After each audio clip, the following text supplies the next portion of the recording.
Thank you for the kind words, and of course you don't know what I'm going to talk, so your clapping was maybe too early.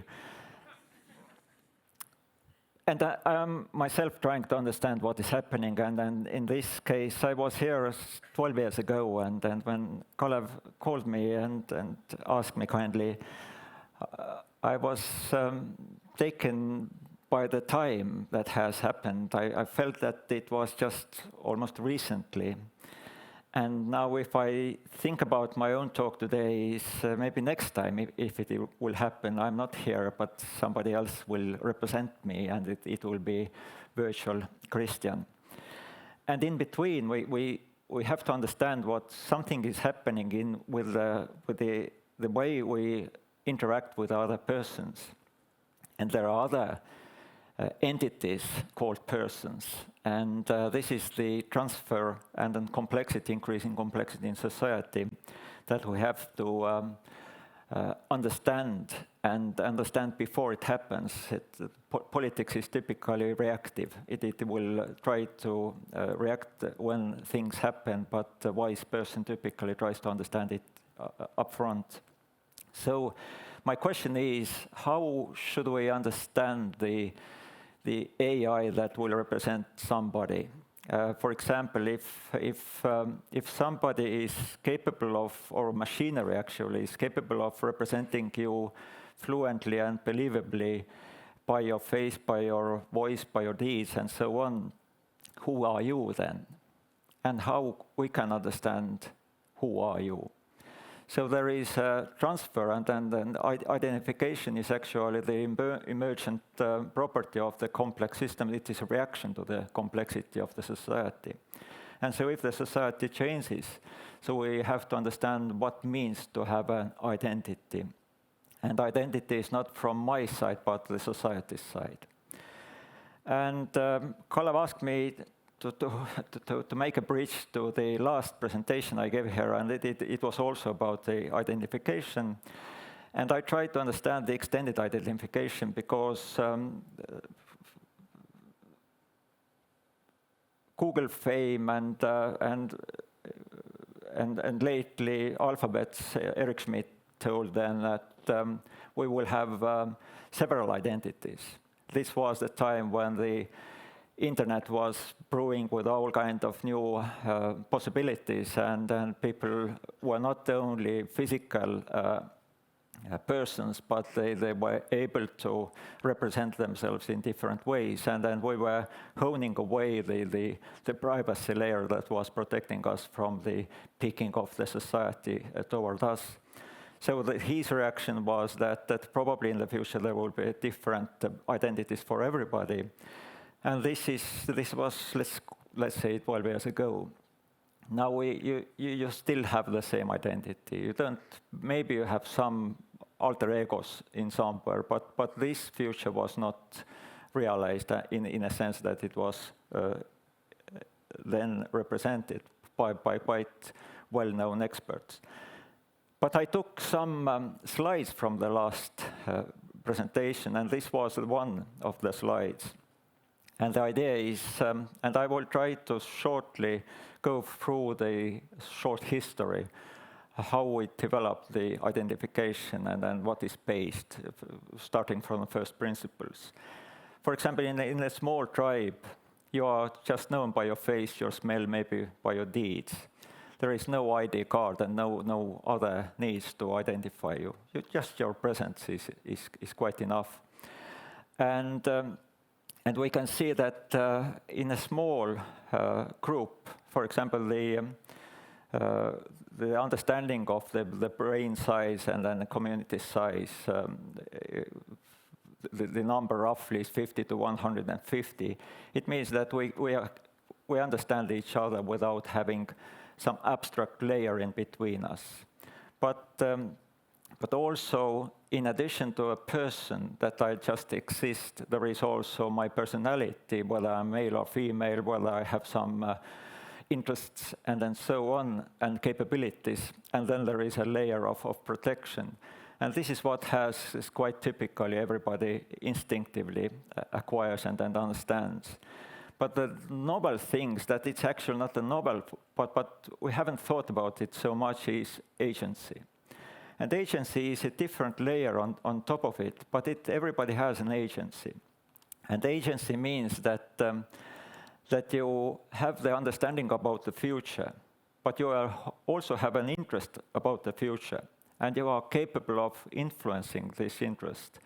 So I am an agent in the sense that in a legal philosophy, if I make a mistake just randomly, I'm not guilty. But if I wanted to do it, so then I'm guilty. So it is very essential to understand that another person has an agency, and we have a current discussion of whether animals have an agency, because this really makes or breaks understandings of moral values and moral comparison with the others. But in addition to agency, we also started to overcome issues and problems, so it stimulated the population size. And when the population size is increased, you start to refer to other persons. And this is again a capability of human being, that we have an abstract layer representation of some things. I don't have to see a potato, but I can represent a potato. Probably animals can't do it.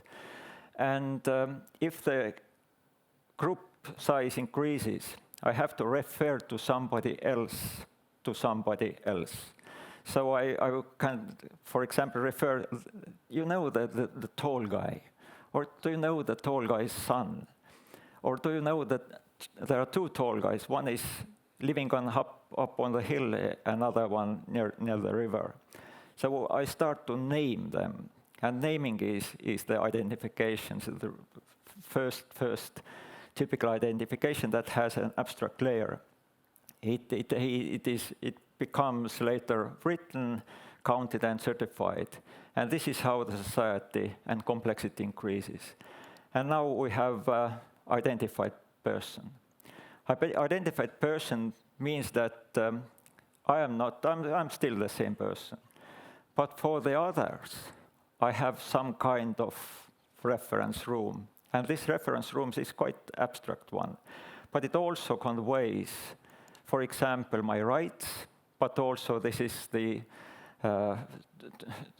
in two directions, the society or other entities have also the rights toward me.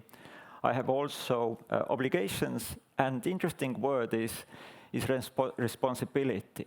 Responsibility is you are capable of responding, and in what way, and then for what is the next question. And of course we have the taglines, in and out taglines. You are here and you are not here anymore. And this is all in the interest of control and building up society. You can say that identification is a membership card in the social contract. And now the responsibility is tied to punishment. And it is interesting that identification is actually a tool of punishment. And if you are responsible, you feel pain. So this is how we can direct the interest of society toward you, and you, of course, member of the society, can punish somebody else. And we can see the complexity increases extremely fast.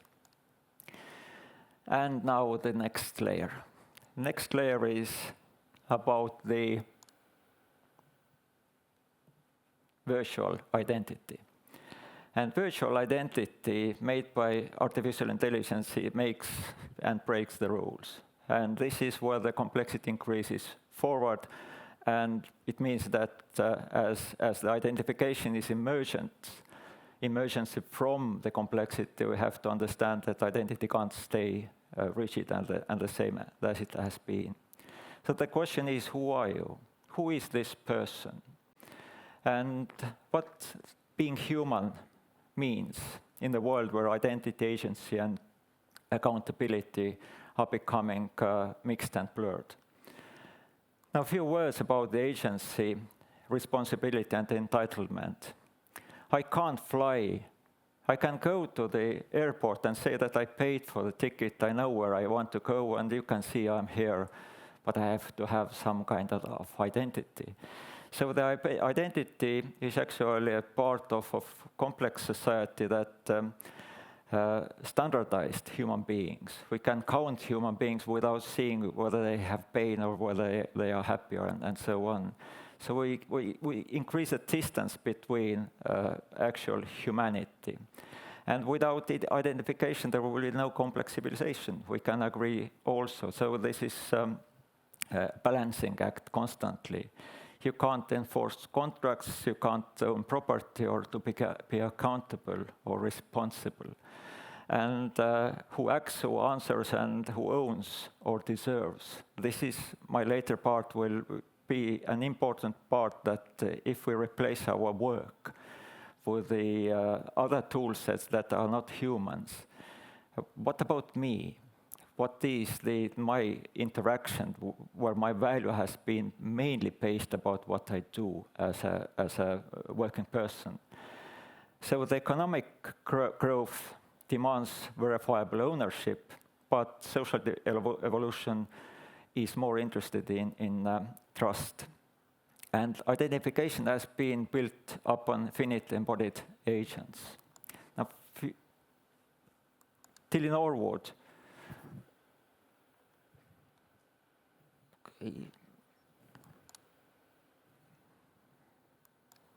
Okay. Do you know who is Tallinn Norwood? No, you don't. So this is the easy answer to say that I know Tallinn Norwood. But she, okay, can we even denote that she's she or this is she? So this is the generated very nice virtual representation of human being who can be in different roles, disconnected from the anchoring to any humans. And now if Tilly and others will do work or do something that is comparable to our actions, how should we direct our interest and values and all the societal norms to Tallinn Norwood? And few years ago there was a rather long-term breakage of norms in Hollywood due to the danger of introducing Tallinn Norwoods like actors, and not only actors, but people who are capable of working in this domain. But it is not about only movie making, but it is in every other domain that is intellectual work, but also more and more manual work due to robotics. So a few words about agency. We think that agency is something simple, like a person, but this is a domain of disputes and different understandings of what is meant by agency. Firstly, the problem of free will. Free will is typically tied to human being, that we are capable of deciding by ourselves. Nothing will determine except us. This is libertarian view. Another contra argument is that free agency is illusion, because everything we do is actually already generated. We just become aware of it a few parts of seconds later. So we are actually programmed to act.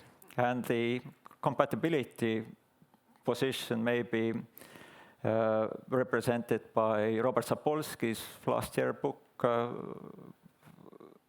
which he's a famous neuroscientist who tries to explain, the book's core, his name is Determined, that yes, we can choose our actions, and the feelings, and then at this moment we can feel ourselves like free agents, but the rest is determined.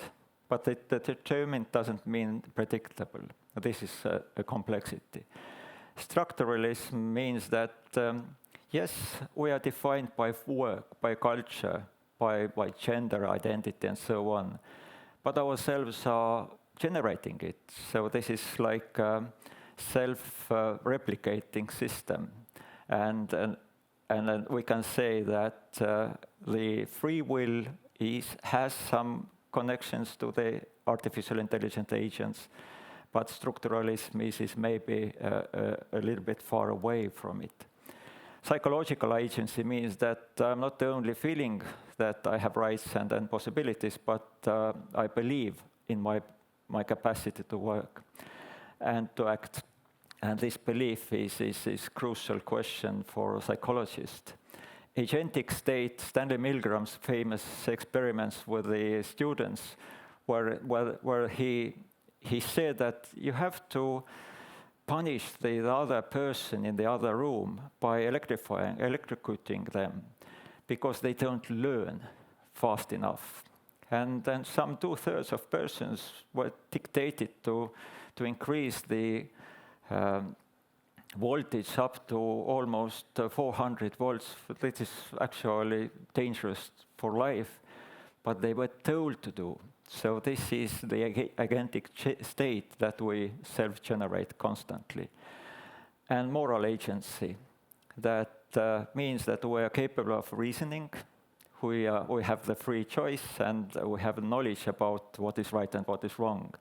And now from the moral agency, you can see that, well, the AI is also capable of reasoning. It has free choice and knowledge about the things we value or don't value. So you can see that the agency doesn't differentiate us very exactly from the artificial person or representation of the person. And ideas don't create agency, they just amplify it. Official identification gives some kind of power to the person, because I am identified as this, for example, I have a right to fly, or I'm a member of some group and so on. So identification is a license in a society to act in a certain way. Without it, you are just raw and local. You have some local knowledge and so what. You are not capable of surviving alone. Very few persons are capable of doing, but they don't live long.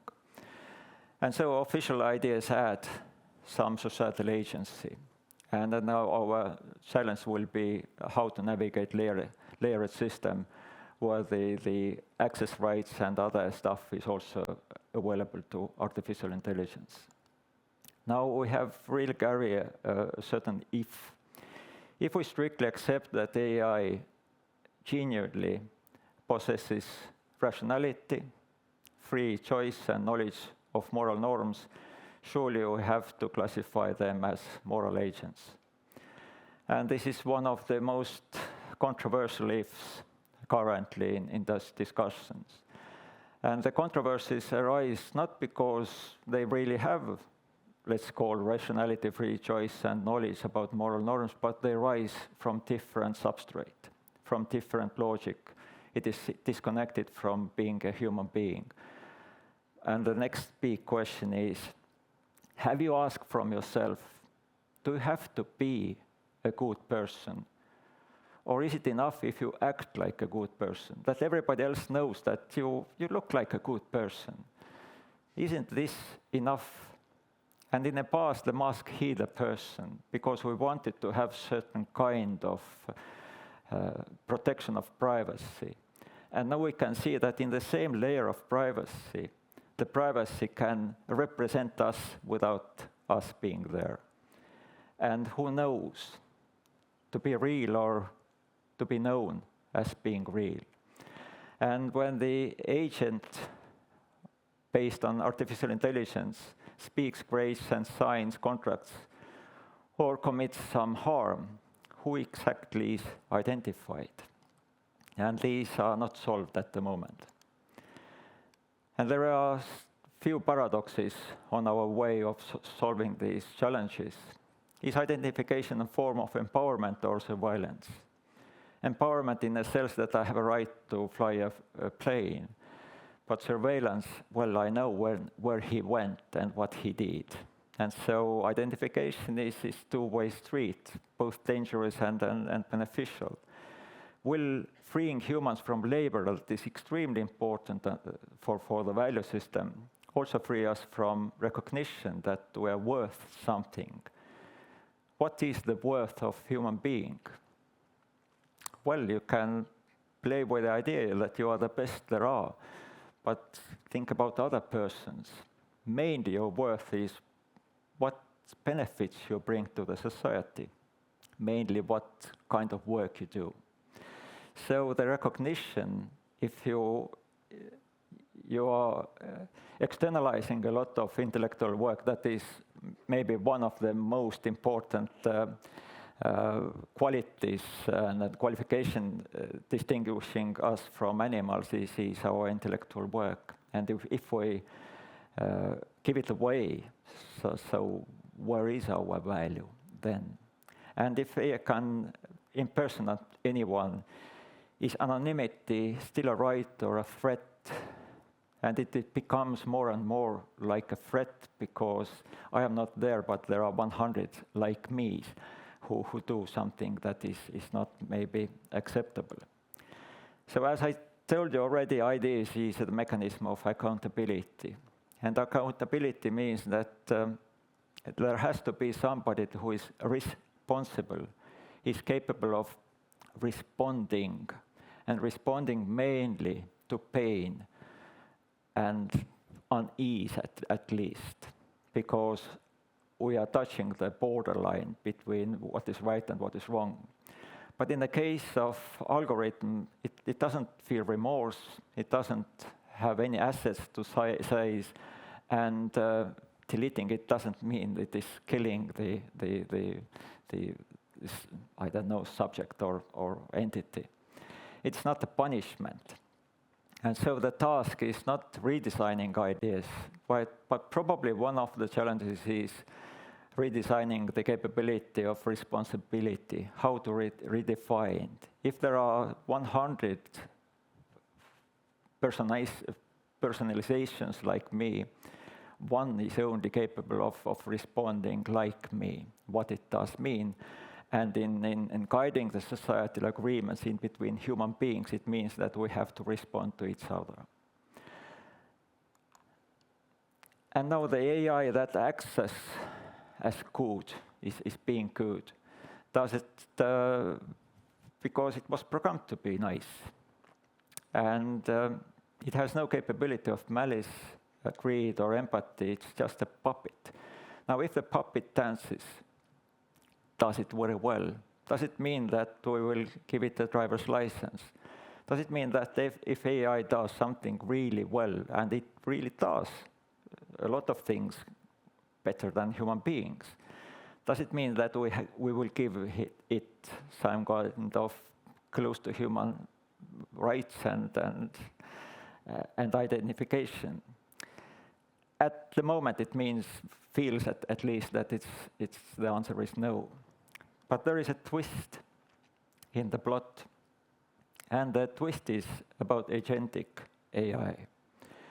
And the picture is from Alice's stories. Looking through the looking glass, there is a red queen, a quite aggressive person, but the red queen has a philosophical idea that to stand in one place you have to run constantly. So why? Running means that you displace yourself. No, what the world is moving. And just to keep yourself on the same place, you have to run as fast as the world is moving.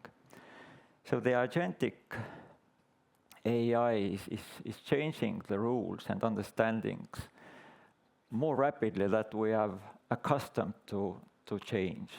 Because we have thought that, well, we know the AI and there are some limitations about learning and whether large language models are actually the endpoint, probably not, or quite firmly not. But this is not the only issue, and then we can always kick the can on the street that let's wait and let's see. But agentic AI changes not only their own attitude toward our capabilities, but how we understand what is happening. And this is still for us to decide how to react. And probably we overreact, and this is dangerous for human beings. So we have to run, meaning innovate, just to stay in the same place, meaning maintaining our society. Because the complexity that has arisen is not solvable by the tools that we are having at the moment. The complexity has arisen due to the tools that we have. So we have to solve these in different tool sets and understandings. So this means that we have to run constantly. And that agentic AI is the new runner, meaning that it will run on behalf of us. It will, of course, we say that I have a lot of work to do. You will do this and you will do that, and then please represent me here, and so on. And managing the complex logistics, for example, is one example. And the automatic scientific discovery, of course, is quite well acknowledged last year. 2 Nobel Prizes were given for this effort. And optimizing all kind of stuff regarding energy and climate change and so on. And so agentic AI will help us because we were asking them.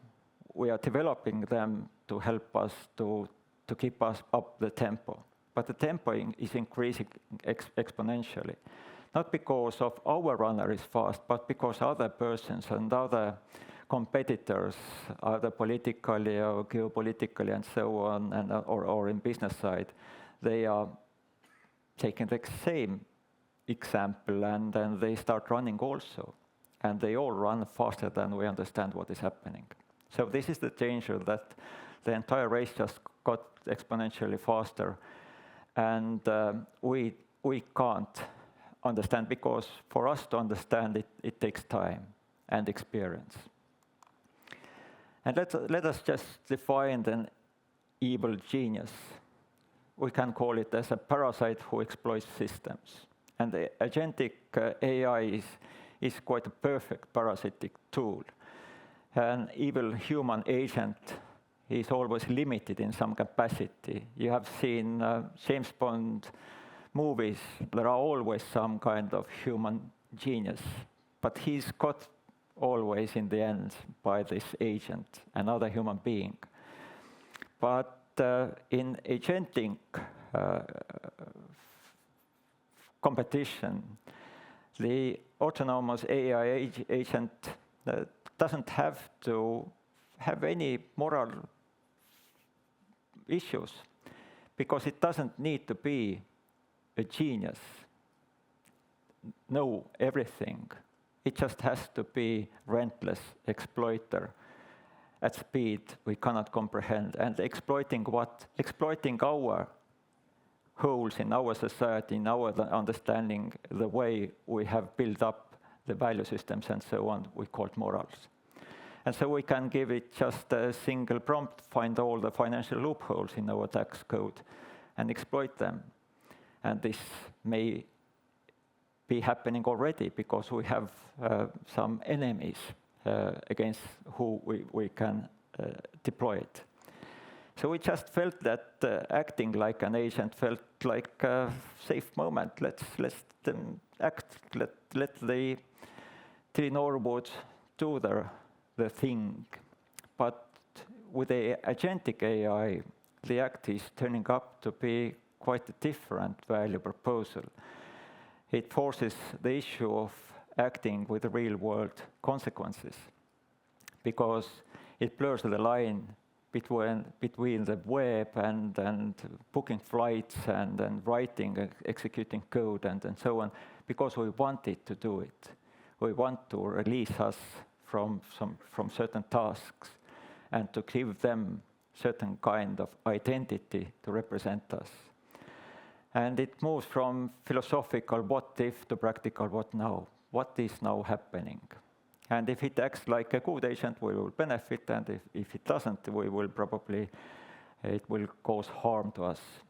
And the internet is, or intention or intent is irrelevant, because with agentic AI, its lack of intent is actually the most dangerous part, because it will not stop.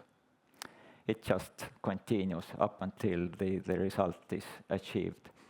And if they have their own reasoning, knowledge, and free will, it is very hard for us to understand how they reason, what they know, and what they decide. And the agentic AIs will need ideas to function. It cannot interact with our world without them, because our world is built up on the identification. It will need API keys, for example, a certain way of identification, logins, another identification, bank account, another identification, and so on. And these are all important interfaces to human world. And giving a person's idea will create a accountability black hole. Because if I'm owner of the agentic AI and will say that it did the bad thing, but you gave him this legal entity, don't blame me. It will create a class of agents with no life, no property, and no fear of punishment. And so it will be a perfect scapegoat. And traceability idea may be one of the solutions. I don't know how to solve it, but it is Kalev's task to do, probably. But there is another twist in the plot. And this is ID Orbis work. This is our current state. Because modern identification seems to be universal, but it is inclined heavily toward our economic roles. Our value, as I told already, our value is mainly based what we do. If you meet another person, you will ask what you do. Like another robot, you will ask another robot what you do, what is your task.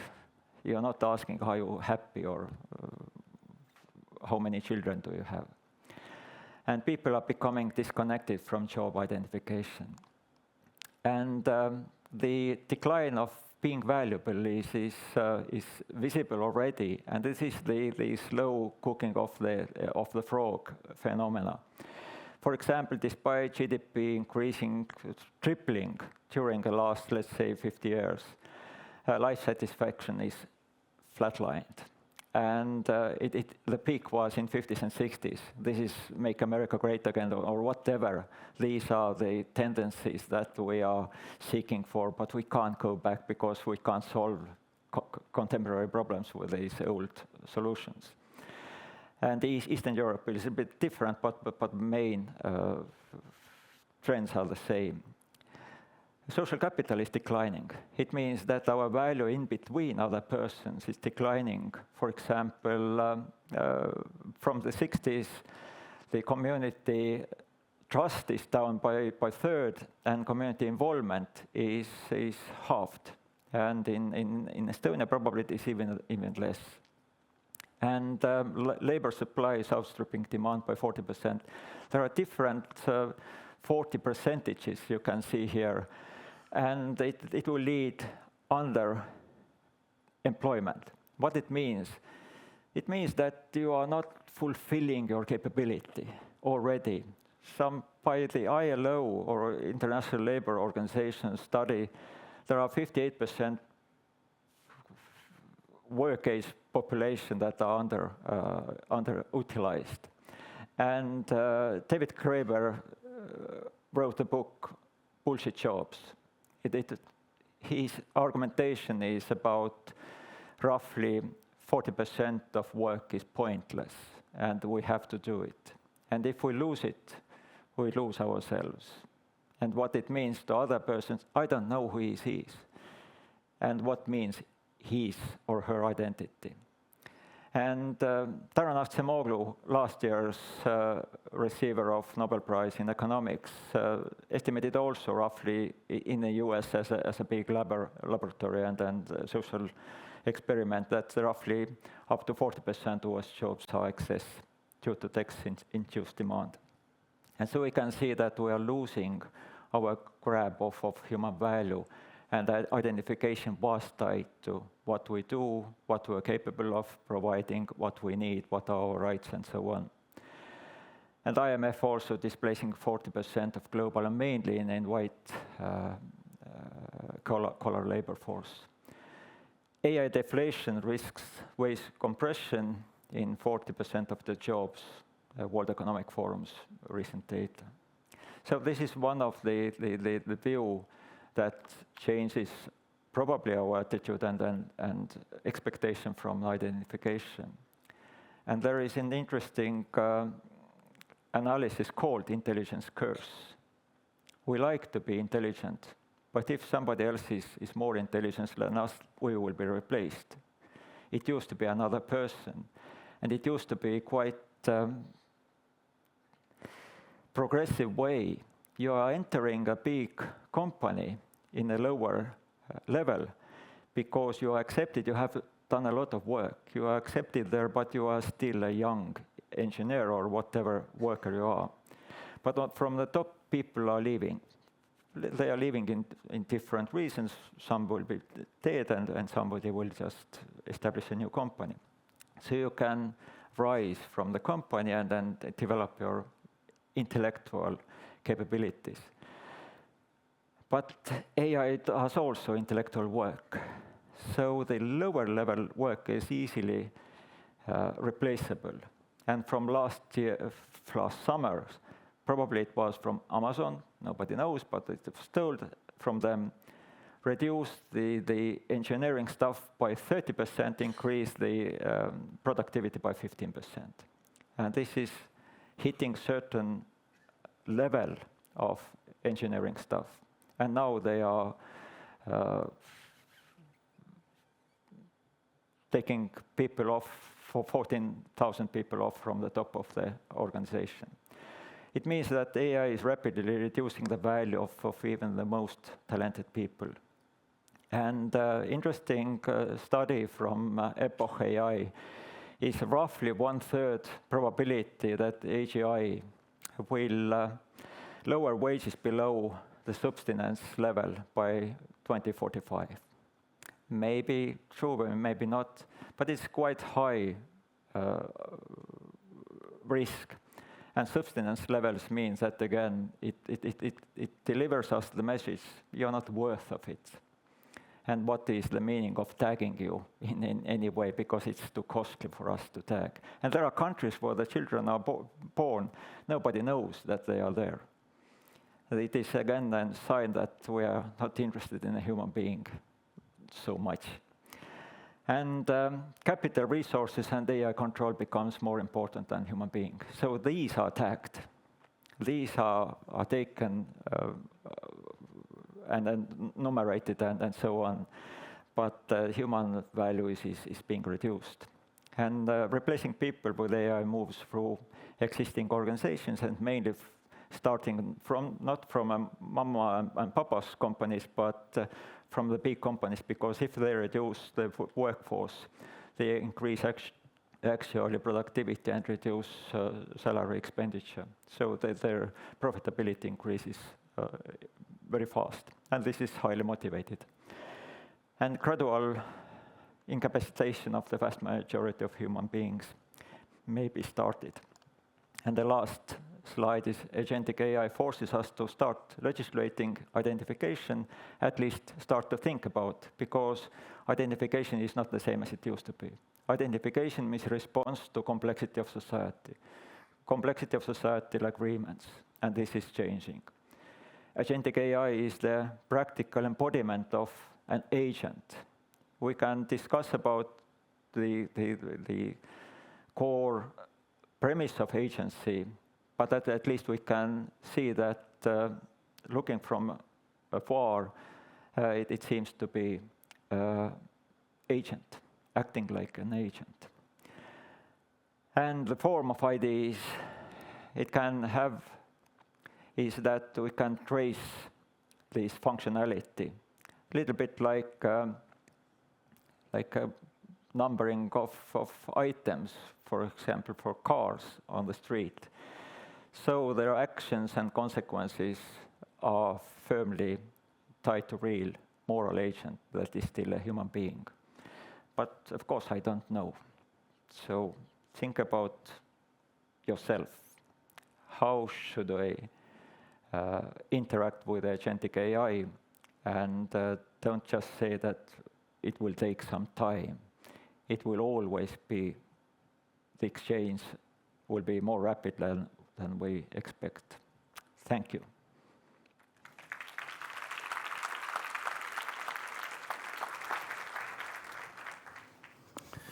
Thank you a lot. Kati, do we have an image? We can.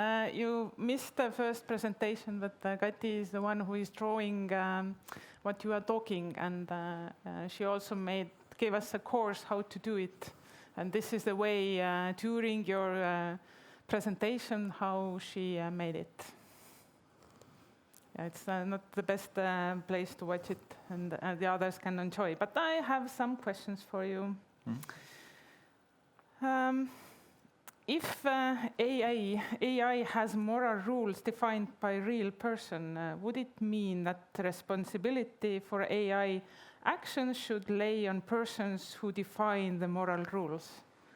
So. This is a current discussion also that, for example, the car, in the case of car, how you have programmed the car, the outcome will be responsibility of the developer of the car. What part of development cycle is responsible? Software developer or the CEO who signed off the software? But the crucial question is that we want a better car that will do something instead of us, so we can take it easy. And in this case, nobody wants to take this responsibility, and they only will claim that we made the best car. You just can't blame us.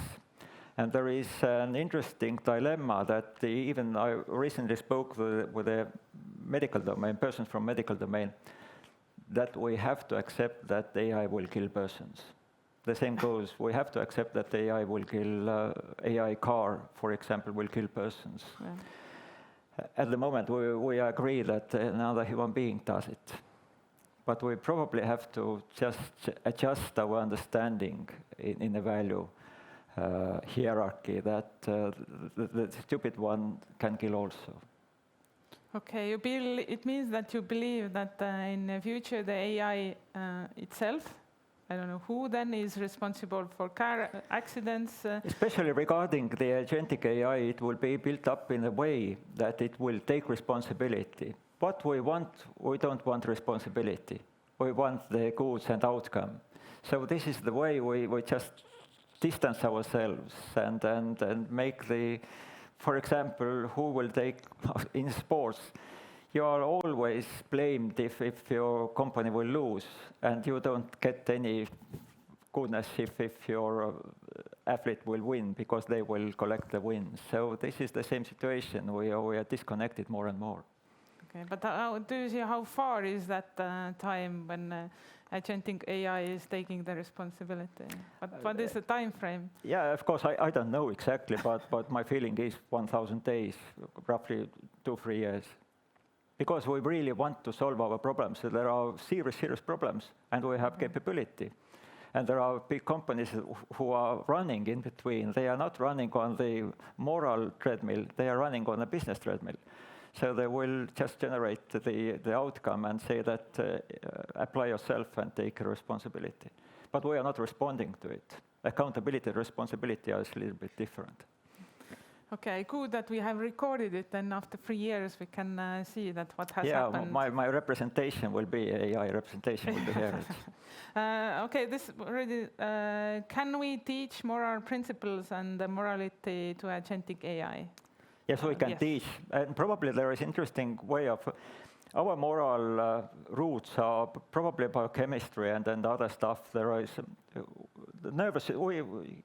Let's say that life is roughly 3.5 billion years old. Nervous system is 500 million years old. So we managed without nervous system. And then mainly how the body managed it was, you have three states in a simple way. The things got worse, the things stays the same, it got better. And every cell references this in a way of chemistry. And if they try to increase their beneficial state, probably take something away from the other entities or other cells. So they start to organize, and they start to keep the homeostatic, let's keep everything stable state. And this is disconnected from nervous system. And the same can happen in the artificial intelligence that is based on different cellular metaphor. Their interactions are different, and their feelings and moral that is raised from this, what is beneficial for me and then everybody else, it's probably different. And this is where we can't understand why they decide the way they do, and this is the alignment problem. And we can't solve it by giving them books and learn about our moral values.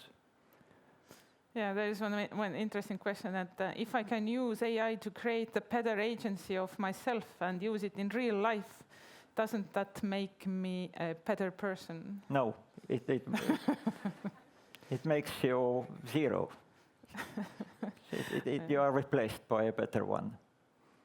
And there is one very practical question, probably some parent who is worried about the kids. Okay, the last question more. That regarding if somebody is better than you are becoming a problem for them to be better. So they will get rid of you anyway. Okay, the practical question from some parent that what about kids and AI helping bots? In what quantities and in what fields to allow that? And is there a difference? There is no difference. I don't know. For some reason, someone thinks that you are the best to answer that how much AI should be allowed to kids. How much kids are allowed to play with AI? Yeah. Or I can rephrase the question in a way that Joseph Bach has told something like that if you want to have kids who are happy, don't have biological kids. Have artificial kids, so you can make them happy. Okay, thank you. Thank you.